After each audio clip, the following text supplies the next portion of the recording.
Greetings everybody, setting up for this very important video and message.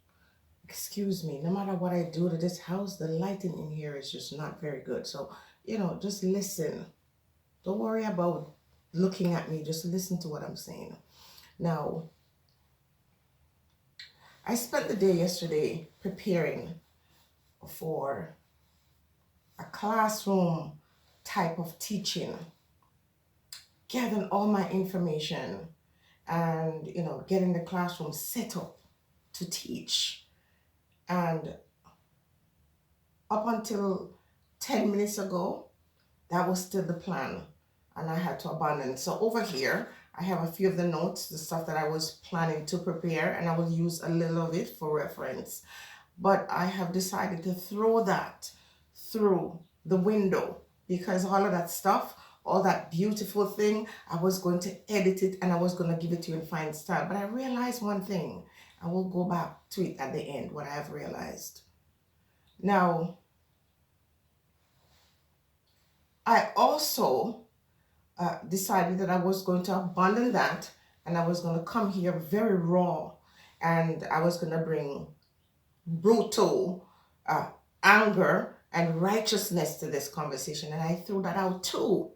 And right now I'm inviting the Most High to speak to me and through me. I ask for peace, I ask for calmness in my mind, and I ask for truth. Truth. Nothing but the truth. And as I tell the truth, I understand there are consequences for speaking the truth. But I ask for divine protection as well. Okay? Now, in my hand, I'm holding a mask. And after I give you the information that's here that I'm going to use as a backdrop to the conversation, we'll talk more about the mask. Now, we see a lot of persons putting up hashtags. I think it's NSARS. And those of you who know what this is, it's really talking about police brutality in Nigeria. And I think I saw a little clip that was very upsetting to me of a young man who lost his life by the hand of police. This is not a new story, but the story of African men and women losing their lives, and their families have to live with that grief, that sorrow, and pretty much nothing much comes of it. And regardless of protest, it changes nothing, because guess what? Under the underbelly of this kind of, let's say, problem, the story is deep. And so I often find myself saying, calling out to the universe, calling out to, the great I am, to say, why do Black people find themselves in this situation or these situations? And these things don't span 100 years, it span hundreds of years. Why? The question that you should be asking yourself is, what is so different about us? And some of us, come to say we are, supreme beings, and that we are the ones with the great, DNA, and that we are being sought after, and they want to transform us, or they want to kill us. All the stories that go with that. But in spite of all these stories and the knowledge that people think they have about why we suffer so much as Black people, it changes nothing. Okay. So the big question I would ask for you is, right now with what's going on in Nigeria and people saying, we're a sovereign nation and whatever, my question to you is, when did Nigeria or any Black country on earth ever had the opportunity to be a sovereign nation once others have infiltrated their area and their space? Okay? Was Nigeria ever independent? Is Jamaica dependent? Is, the different parts of Africa, are they independent? That's a question for you to answer. And should a man be given the authority to determine if someone is independent or not. Because the moment you as a people feel that you have to rely on another free man or woman to tell you that you deserve this freedom or that you're no independent from who? Because the Creator and those of you who believe in God understand that you're born free. And that if you believe in the supreme being, then you only answer to these supreme beings. And one of the biggest problems I have is that many of us in the Caribbean and different African spaces consider yourself to be Christians. And the scripture or the text for your reference to understand who God is and who you are as a creation of God, clearly shows that you're born free.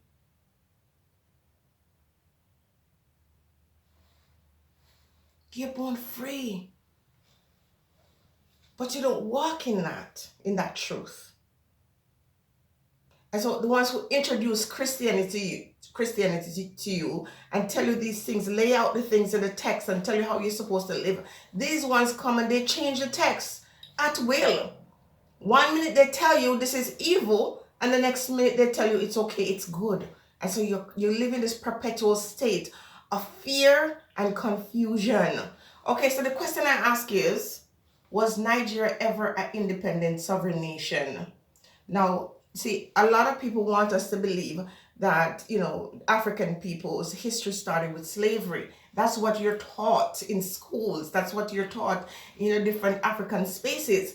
And prior to our encounter with other people from other places, for example, European people, Africa had kingdoms, they had rulers, but their history is now shaped by people who came there. Okay, so even the very word Nigeria started out as an insult, Niger being the root word. And you need to do your own search and your own history.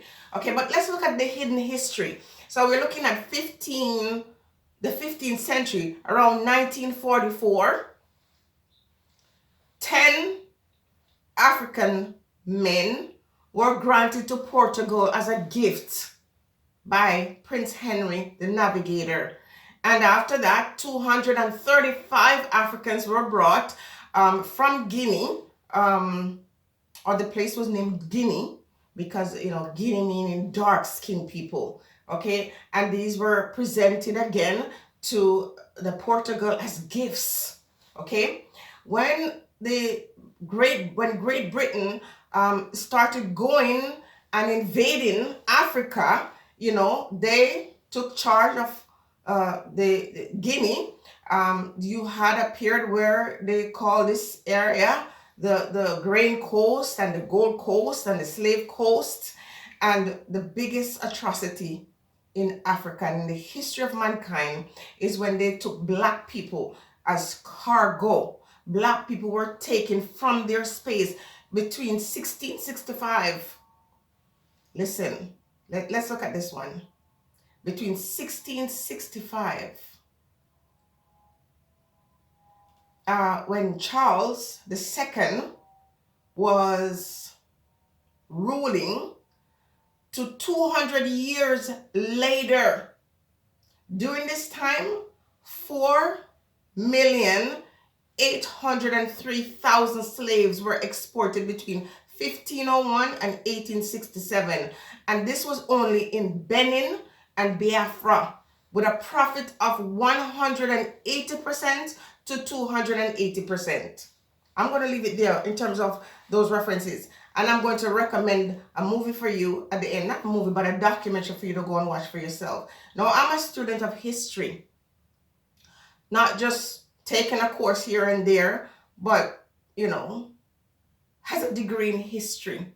Caribbean history, which primarily focused on not African history before colonization, but the African history with the transatlantic slave trade, because that's the history most people want to tell you. If you're a black person, that is your history, and that is far from the truth.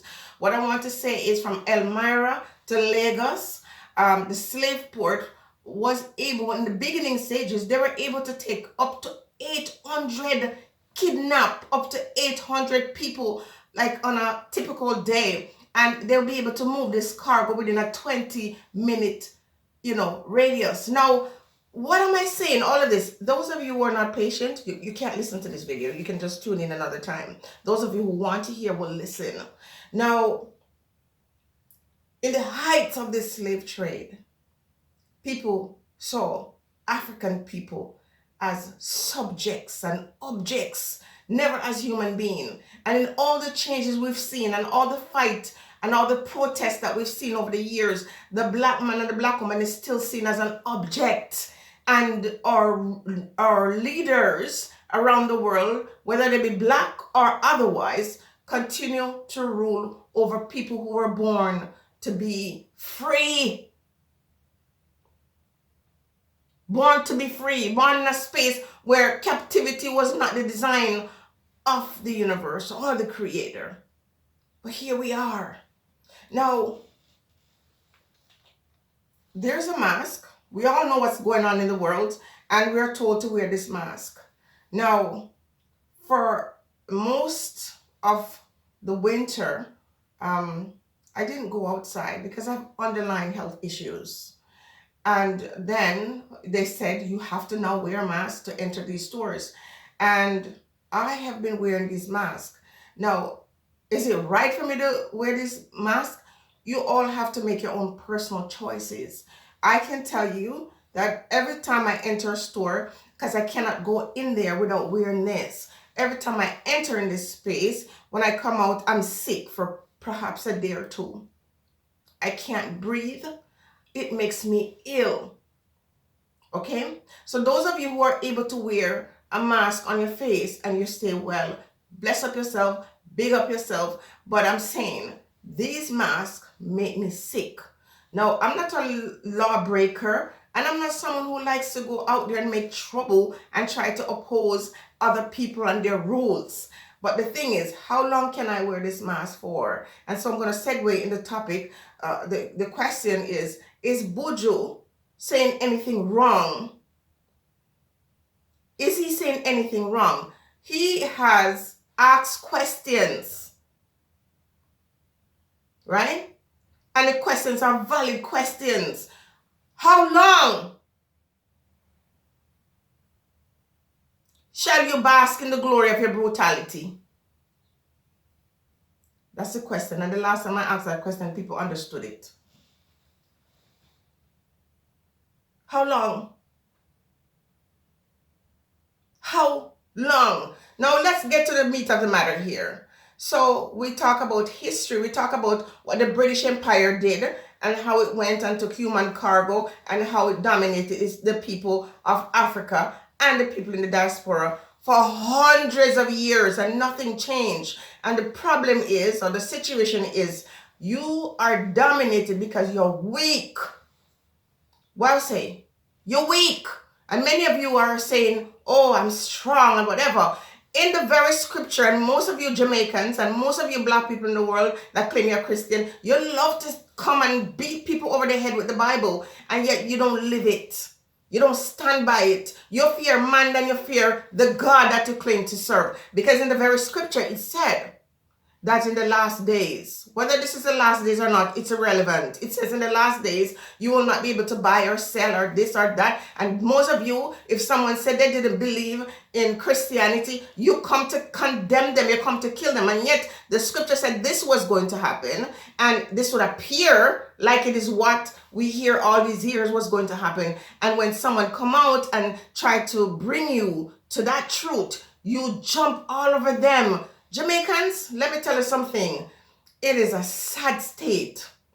And I don't want to rub you too much today because you can't help it. It's how you were indoctrinated. It's how they continue to keep you in that low frequency. And when someone presents an argument to you that is counter or different from the one that you know or understand, you can get real loud. You don't listen. Now, in the comment section, tell me who said this. I could have freed many slaves. I could have freed many of them if they knew they were slaves. And so I see from time to time, people come out and understand a few things. They come out and they tell you, and you attack them. And sometimes some of these ones get weary and they go away, or perhaps they stay quiet and just say, what is the point? You cannot rescue black people. You cannot save them, because the very black people you're trying to educate and to teach, these are the same ones when they call oppression. They talk about, white supremacy. They talk about all the horrible things that happen to them. And, every so often they enjoy going out and protesting, making up noise that changes nothing.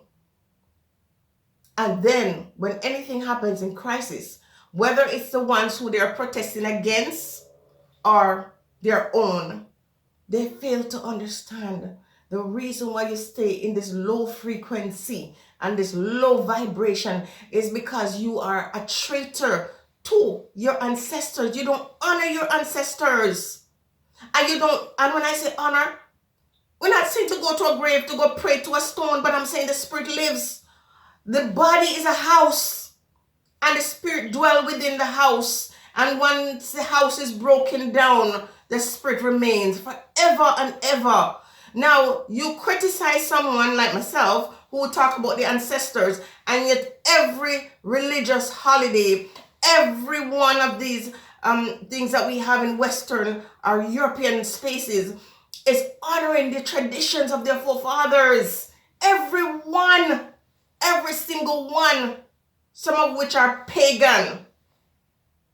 But you don't condemn these ones. And then I look, for example, with what's going on in Nigeria with this so-called SARS business. And I see people, African people, going and asking Boris Johnson to come now and to save them from the black people, without understanding that a lot of the things that happen behind the scenes are not just instigated by black people. It's under the direct instruction and guidance of those who reign over them supreme. Okay?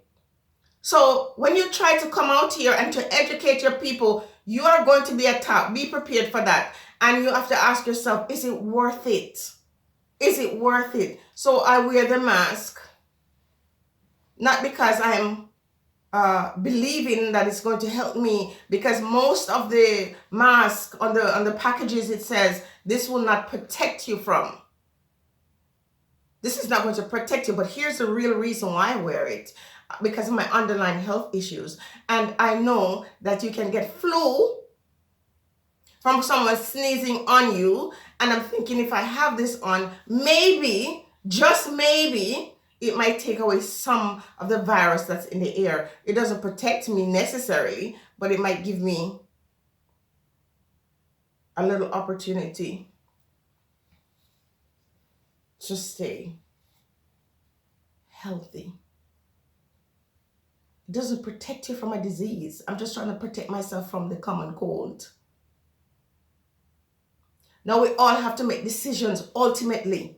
What is right for us, what we will or will not do. And there's no point in preaching about all of this. It's a personal and individual decision. But when Buju comes out here and let's just say he had insight or he knew something, most of you would be like sheeps heading to the slaughter, attacking somebody for an opinion. Can you live in this forever? Let's just say they said this is what we have to do from now on forever. Would you be able, realistically, would you be able to continue wearing this mask forever? There's never a time when I put this on my face where I am not sick. My lungs cannot handle this.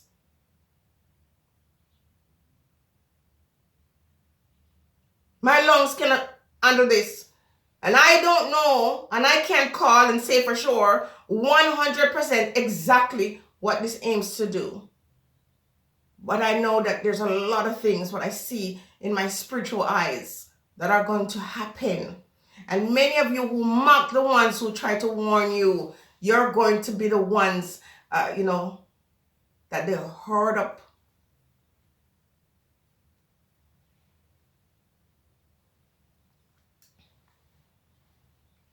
But some of you won't mind because you're like sheep. You only have strength for your own. Many of you are walking in darkness and you love it. And when people bring light to it, you get overwhelmed because you don't want to change. You like it. Listen, my aunt that raised me was a great subject. When you listen to her speak about the sovereign masters, oh, she was enamored by them and she was so close to that period of slavery. Her husband was born 18, whatever. Was born before the 19th century. Our grandmother's husband. They have the stories. In my aunt's time, they lived through the period that they call independence. Now, our leaders, these ones in Africa, when you go and watch, for example, that documentary, the making of Nigeria, you will see a common theme or thread running across the documentary is that in order for someone to infiltrate any of our spaces, we would have had to invite them. Now, there are times when they didn't wait for invitation, they invaded. But the truth of the matter is there was always our own people who were there to assist them. In that documentary, talked about the two kings who were jostling for power and how one king plot and planned with the great UK to come and overthrow the other kingdom so he could lead. And it's the same thing we see today. No different. There's no difference. There's always a lot of traitor in our midst. Always. And so when you see people posing off and taking picture with the ones who intend to destroy your people, whatever it is, I don't know. Some of us have these speculations. Oh, it's about DNA collection. And some of us have speculation is about the one world government and all this stuff. I don't know. But I know it's not going to produce an amazing world when it's over. It isn't. It's not. So you can mock and you can jeer and you can make fun of people who come out and share their wisdom. You can turn up your nose. You can scoff. Many of you going to die. When Buju said some people going to die, who for dead, who for live. What he's trying to say is he's not saying be reckless and go out. No, he's like, many of you are going to die. Some of you are going to die from, natural causes. And you're going to hear that it's this disease. Many of you are going to die because you're very ignorant and you refuse to change your way of living, your mindset. And it's going to lead to your destruction. Many of you will succumb. But here's the part that's most scary for me. It is not the other people that are going to cause us the most devastation. It's going to be our own. And what bothers me, these people who claim that they're so sophisticated in their education often don't listen to somebody who did turn the same slave education, the same slave system, is the same one that governs you and give you a little piece of paper. And at the end of the day, when you get the piece of paper, you think you know everything. You are the ones that they use. You're the ones that you use. And if you look at the documentary, many of these ones who start out struggling for the cause, demanding freedom and equity and diversity and social justice, they are the ones who have the power to come to you and give you the money and remove you from that system. We are easily bought. We were sold like cargo, but it's in our nature. We are always for sale. The majority of the black people in the world are for sale. And I'm not talking about our labor and everybody in the world has to work and all that stuff. At the end of the day, we're all cargo. And most of us cannot be trusted. And for the ones who want to think that they can come out here and teach you and lift you up and save you, It's not going to work. This is why black people are in bondage. This is why people come to you and insult you time after time after time. They do it on purpose because it's a joke. Because they know that when they say these, outrageous things, these racist remarks that are made sometimes, they know that you just make noise for 2 days, and before you know it, it's like they understand. It's like a spirit that is used to control you. They understand that when they do this, you want them more, you love them more, you'll be enamored by them more. You'll be spending more time trying to gain their love and their attention. We don't know what is happening in the world, but sometimes there's some Freudian slip. For example, I saw a little clip with Obama saying that Trump had the pandemic playbook, and if he had paid attention to it, the situation wouldn't have broken out as bad as it did in the States. And I'm thinking, didn't Obama leave office 4 years ago? So how come he left the pandemic book for Trump? Listen, a lot of people saw that and they didn't hear that, but I heard it, and I heard a lot more things. Should you wear a mask? That's a personal choice for you. But if someone comes to share their opinion, their freedom and their right to speak, I'm going to honor that. You can't mock people who come with truth and righteousness. You can't mock people who understand things that you don't understand, because some of you are...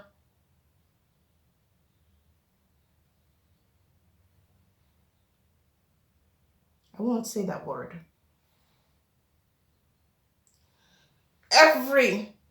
Our area with black people that have been colonized, every situation where we've been oppressed, they have always relied on your own people to sell you, to betray you, to deceive you.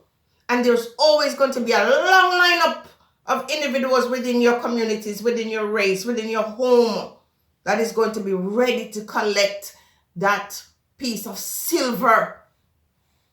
You can't mock people who come out to teach. What I want to say to these individuals is, you know what, I can't tell you what to do, Buju, but I'm just saying, you know what, safeguard your own self. Because you're thinking when you teach them and you're calling them my people. My people what? Marcus Garvey taught them as his people. Paul Bogle said that this is my people. All the ones, the great ones before you who got prosecuted, they were fighting for their people, standing up for people who didn't even understand themselves to be a people. So, what's going on in Nigeria? What do you think? Just some cop just decide that they just want to go and, just harm some people without a reason. That's another way to destabilize the area, upset the order of things, so that you can have your people who always come to rescue you. The people in the 15th century that were taken from Guinea and called a nigger, and their culture and their customs and their traditions, got culturally distorted. Their exchange of ideas deleted who they were or tried to deplete their own understanding and ideas and their culture. The stealing of the people, like their baggage or, whatever it is. We always run back to the oppressor to find the answer. Me no business who want vex, who vex. The ancestors can't protect you. They will not protect you because you openly distance yourself. You openly disgrace them and shame them. You don't recognize them. You don't acknowledge them. When you call upon the name of some people's God, every time you say that name, those power people become more powerful. Every time you say their name, the name of their ancestors. We're living in a spiritual world, people. You don't understand.